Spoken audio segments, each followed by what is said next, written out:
The church smelled like lilies gone sour and old varnish. I stood by my husband's casket, my hand trembling against the polished oak when I heard it. A whisper meant to stay hidden. "We can finally sell her off now. The land's ours." It was his brother's voice. And my daughter-in-law nodded, smiled, as if I were nothing but leftover furniture in their grand plan. I didn't cry. Not then, not yet. Where in the world are you hearing this from? Hit subscribe, because this story isn't over. It's just starting. Frederick and I built this life one blistered hand and early frost at a time. Maplethorn Vale wasn't much a patchwork of old barns, copper red woods, and neighbors who left pies on your porch when grief knocked. We arrived here with nothing but a rusted pickup and a baby boy. By the time that boy was grown, we had 40 acres of corn and cider apples, a white farmhouse with creaky steps, and 2 rockers on the porch. One for Fred, one for me. Frederick was my best friend. He proposed under a crabapple tree with a plastic ring, said he'd save for a better one later. I told him he already gave me more than gold, and he did, until Parkinson's came knocking. That winter changed everything. Fred's hands began to shake. His voice grew soft. He couldn't work the soil anymore, but he still walked the perimeter each morning, cane in hand, whispering to the land like it could hear him. Nigel, his younger brother, started visiting more often then. "Let me handle things," he said. "Fred needs rest. You need help." He brought Alma into that plan. My daughter-in-law, sharp as glass, but sweet when she wanted to be.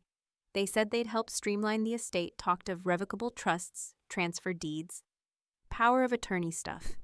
I didn't understand half the words, but they smiled and I signed. To make things easier, to avoid probate, to keep the farm in the family. I trusted them, and when Fred finally slipped away quietly in his sleep beside me, I still believed they'd honor what we built. I wore his old flannel shirt every morning after, kept the kettle whistling by 6, watched Alma rehearse eulogies in front of the mirror. She cried pretty tears, but never once asked if I was sleeping, eating, breathing. I should have known something was wrong when she chose the cheapest coffin. When Nigel talked over the pastor like he was auditioning for the spotlight. When neither of them mentioned Fred's will, but I stayed quiet. I told myself grief makes people strange. I didn't want to believe what my gut already knew. That's why when I heard those words, "We can finally sell her off," something inside me cracked. Not my heart, that had broken long ago. It was the silence I'd been holding for too long. And silence, once it shatters, doesn't go back together so easy. 3 days after the funeral, I walked into the kitchen and found Alma at the counter typing rapidly on her laptop. The screen glowed with a real estate listing. It was my house, my porch, my barn, my fields, listed under prime development opportunity. 42 acres, no encumbrances. I couldn't breathe. The air went cold thick like old soup. I gripped the back of a chair to steady myself. "What is this?" Alma didn't flinch. "Oh," she said, tone breezy. "That just a placeholder draft. Nothing's finalized yet." She took a sip of her herbal tea. "Nigel's handling the details." She closed the tab before I could read more. "You really shouldn't stress yourself, Henrietta. At your age, these decisions can be overwhelming." That night, I found my quilt folded neatly on the cot in the laundry room. "Declan needs your old room for school Zooms," Alma said, not even looking up from her phone, "just for now." I lay there on that narrow cot, the washing machine rumbling beside me like a pulse I no longer owned. The next morning, Cassie padded in with her stuffed otter clutched to her chest. She stood at the doorway, biting her lip. "They don't know I heard," she whispered. I sat up slowly. "Heard what, sweetheart?" They said, "You were in the way.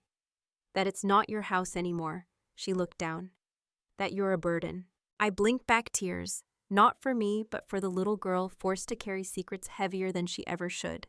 "Thank you for telling me," I said softly, and pulled her into my arms. Something hardened inside me then.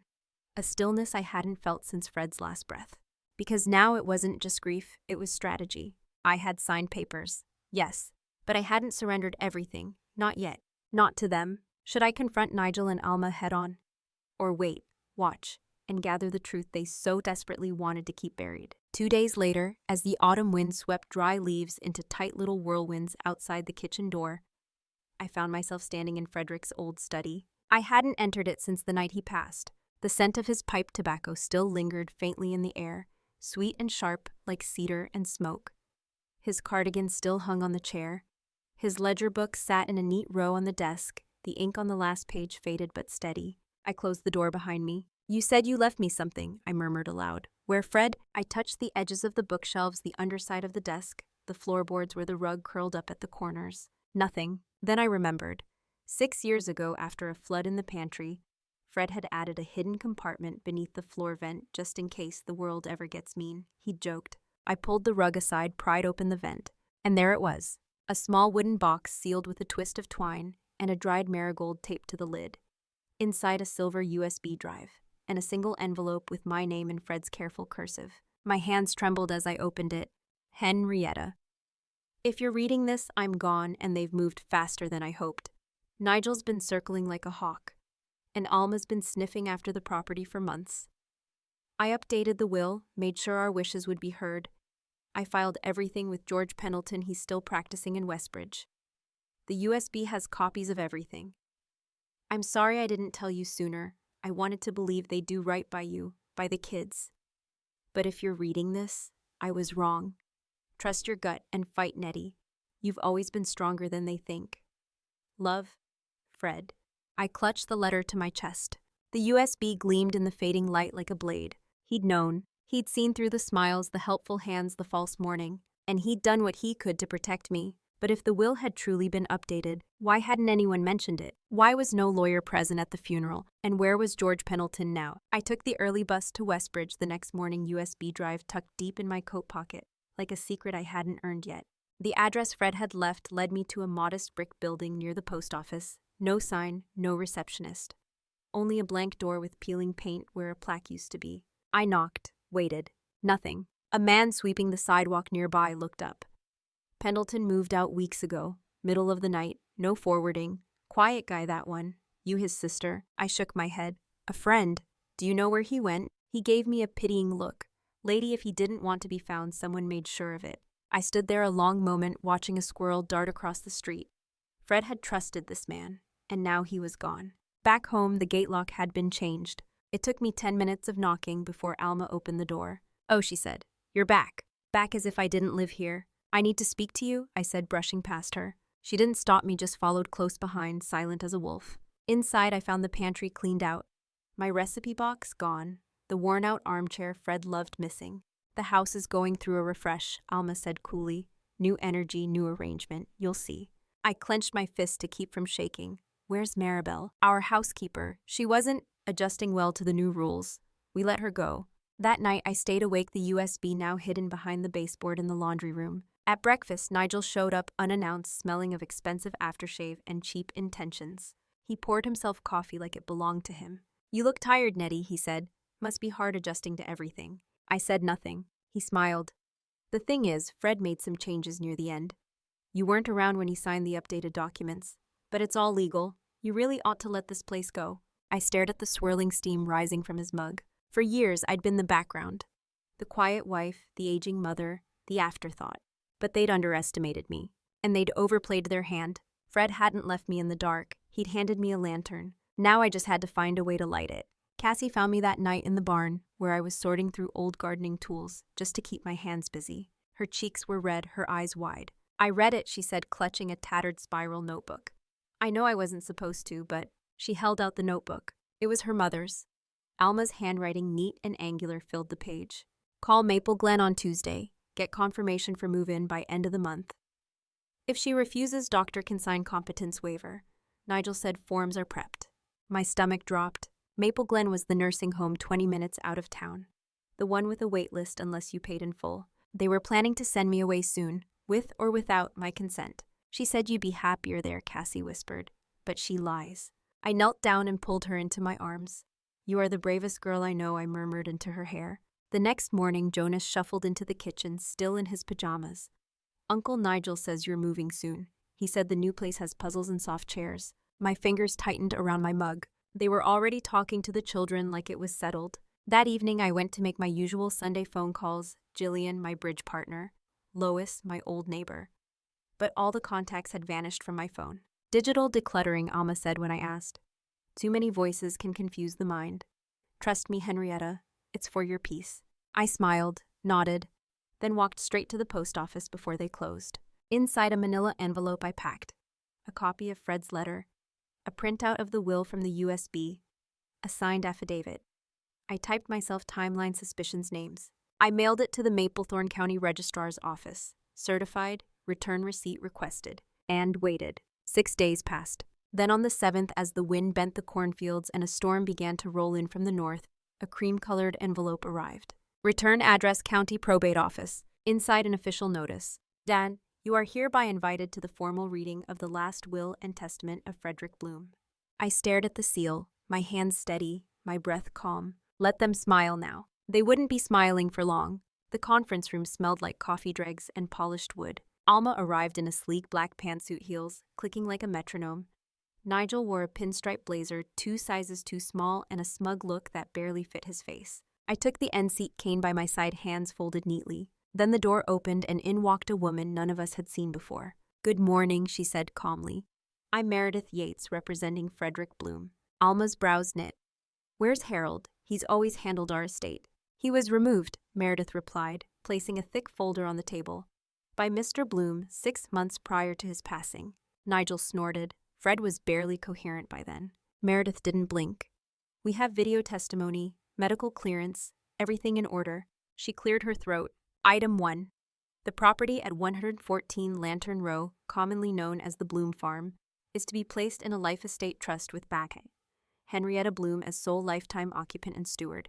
Alma stiffened. Upon her passing, all property and associated rights are to be transferred to Cassie and Jonas Bloom, with Henrietta designated as trustee and legal guardian of the estate's affairs. My fingers curled gently into the oak table. Item 2. All agricultural equipment, liquid savings and retirement funds are to be split 75% into an education trust for the grandchildren, 15% to Henrietta for personal use, 5% each to Nigel and Alma Bloom.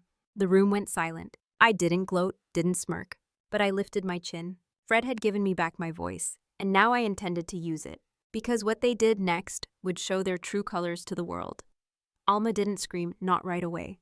She just blinked, once, twice, then smiled like she'd just bitten into something rotten. "Well," she said, rising from her chair, "that's surprising. We'll be in touch." Nigel muttered something under his breath about contesting and senile manipulation. They left without another word, but I saw Alma's hand tremble as she picked up her purse. She hadn't expected to lose. She hadn't expected Fred to be smarter than she was. That night I found all the mirrors in the house cleaned. My name removed from the mailbox, my coffee tin empty, the good china missing. Symbols, warnings. I made tea in an old jam jar and sat by the window while Cassie silently did homework beside me. "Will they try to take it back?" she asked. I nodded. They might. The next morning, a man in a gray suit knocked on the door. "You've been served," he said, handing me a thick envelope. Alma was filing a petition to invalidate the will claiming undue influence and mental incapacity. I called Lois, my old neighbor, now a retired family judge. "You need an elder law specialist," she said. "Someone who won't be intimidated by that Whitlock woman." That's how I met Marion Chen. Sharp eyes, calm voice, spine like steel wrapped in velvet.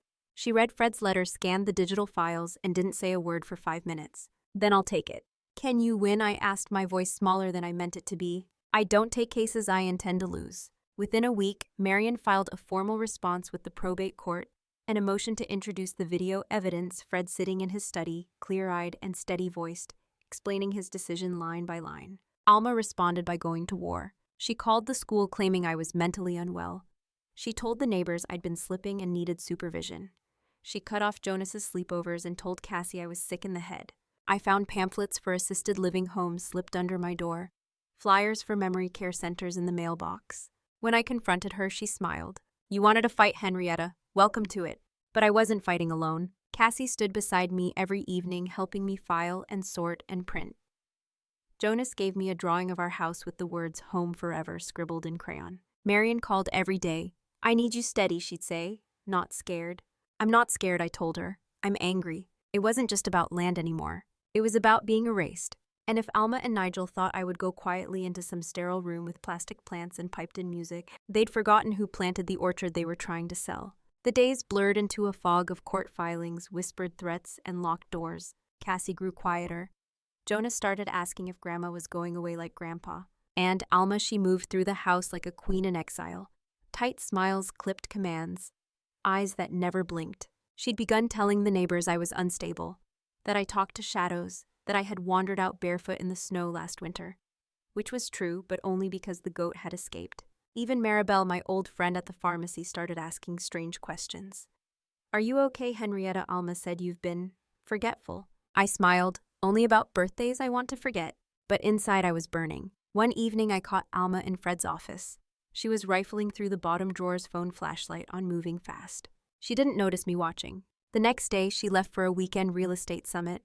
Cassie rolled her eyes, with Uncle Nigel again. That night, while the kids slept and the house went quiet, I went into Fred's study. I didn't know what I was looking for, until I remembered his old tax files.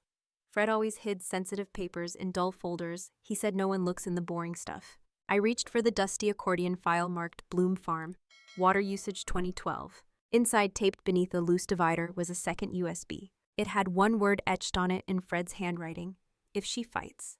I plugged it into my laptop, heart pounding like a kettle drum. What I found made my breath leave my body. A spreadsheet tracing transfers from Fred's and Alma's joint account into a private offshore account in the Caymans. Screenshots of text messages between Alma and Nigel. "Once the old bat's in a facility, we liquidate and split." A folder of audio recordings. Fred had installed a recording app on his phone Alma never knew. In one, she said, "She won't fight. She's old, scared. Once we get the papers signed, she'll be in Maple Glen by spring." Another, "We just have to act nice until the will's read. She doesn't even know Fred changed it. Once it's ours, we cut her off." I sat there in the dark, tears running silently down my cheeks. Not sadness, relief, validation. I wasn't crazy. I wasn't paranoid. I had been right about all of it. Fred hadn't just protected me. He'd laid a minefield for them, and they were walking right into it. The next morning, I handed the USB to Marion. She listened to the first recording in silence, then exhaled. "This changes everything." "Good," I said, "because I'm not letting her win." She nodded. "We'll move to subpoena, introduce everything into the court record. You'll testify. And so will Cassie if she's willing." Cassie was more than willing. "She tried to erase you, Grandma," she said. "She doesn't get to do that." We were ready. Alma thought she was playing chess. But Fred and we'd been farming, and harvest time had come. The courtroom wasn't grand, no marble pillars, no gavel slams. Just beige walls, bad lighting, and tension thick enough to snap. Alma sat flanked by her attorney, Winston Green, known for aggressive tactics and designer suits. Nigel slouched in the back, clearly instructed not to speak. I sat beside Marion Chen, calm, solid. Cassie and Jonas were in the hallway with our friend Janet, who'd come for moral support. Judge Pennington adjusted her glasses. "This hearing addresses the petition to contest the will of Frederick Bloom," she began. "We will hear evidence regarding testamentary capacity, undue influence, and fiduciary conduct." Winston stood first. His voice oozed concern. "Your Honor, this is a classic case of elder coercion. My client, Mrs. Alma Bloom, was blindsided by changes made during her husband's final mentally compromised days. Mrs. Bloom was unaware because the decedent was manipulated by an individual with access and motive." He turned to me. Henrietta Bloom, the villain in his tale. But Marion didn't flinch. She stood and laid the foundation like a master mason. "We submit into evidence a notarized letter from the decedent, video testimony, detailing his intentions, authenticated documents outlining asset distribution," and her eyes flicked to Winston audio recordings legally obtained under Pennsylvania's single-party consent laws. Winston objected, citing privacy breaches and emotional manipulation. Overruled. Then Marion called our first surprise witness. "Your Honor, we'd like to call Cassie Bloom." There was a pause. Then Alma hissed, "No, she's a child." But Cassie walked in anyway, head high, eyes steady. She was sworn in. Marion's voice softened. "Cassie, can you tell the court what you heard your mother say about your grandmother?" Cassie nodded. "She said Grandma was in the way, that after Grandpa died, she'd take care of it. She said Grandma was old and tired and wouldn't fight back." "Did she say what take care of it meant?" Cassie looked at me, then back at the judge. "She showed me a brochure for Maple Glen. Told Uncle Nigel they'd get the house when Grandma was moved." Alma shot up. "She's lying. She's a child." Judge Pennington slammed her gavel. "Mrs. Bloom, sit down or be removed." Cassie flinched. I rose and walked her out.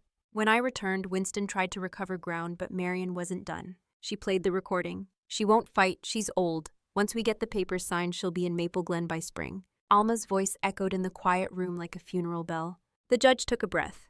"Do you deny this is your voice, Mrs. Bloom?" Alma's face crumbled. I didn't mean." "No further questions," Marion said. 3 days later, the ruling came down. The court finds no evidence of undue influence. All documents submitted are valid and binding. The petition to contest the will is dismissed in full. Further, the court acknowledges evidence of financial misconduct and refers Mr. Nigel Bloom's transactions to the district attorney for review. Mrs. Alma Bloom is granted no custodial rights until a formal psychological evaluation is completed. Outside the courthouse, the wind bit cold, but my heart was warm. Alma stormed past me, sunglasses on, jaw clenched. "You're not done with me," she muttered. I smiled. "Yes, Alma, I am." Cassie ran up and slipped her hand in mine. "She didn't win, Grandma."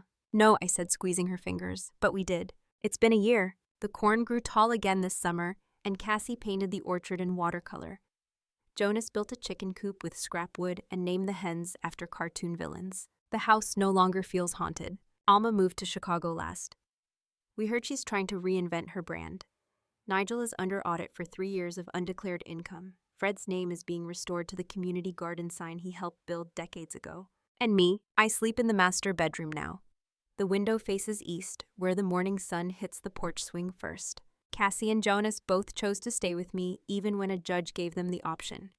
They still grieve their father, but they laugh more freely now. We eat dinner at the big oak table again. We plant tulips in the spring. We talk about hard things. Sometimes at night, I sit on the porch with Fred's old mug in hand, just warm milk now, not coffee. I tell him how the kids are doing, how the apples came in sweeter this year, how Cassie still wears his scarf when it rains. "You saw it coming," I whisper, "and you left me the tools to fight." He protected us, even when he couldn't stay. People think revenge is loud, but sometimes it's a quiet kitchen, a child's laughter, a name on a deed where it belongs. Living well wasn't just revenge, it was restoration. And what would Reddit say? Has someone tried to erase you too? And drop your story below, and hit subscribe for more true stories like this one.